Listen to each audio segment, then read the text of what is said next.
pry it up, push her freaking head back through. Let me figure out this place is low night. Well, I hear her mooing still. That's why I said that. Oh, is that her? That's her. Because I hear her mooing, I feel like I should check, because what if he's not home, or what if he's sick and she is stuck in the barbed wire? Yeah. That's her. Because she's the only one close enough down that way for us to hear. They only have one cow.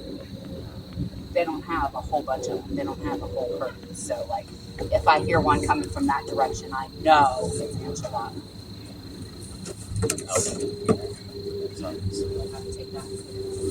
That's unusually low for a Southwest 737. Yeah? Yeah. Roar reminds me of Antonov and 225 Mir D-18 engines. D-18.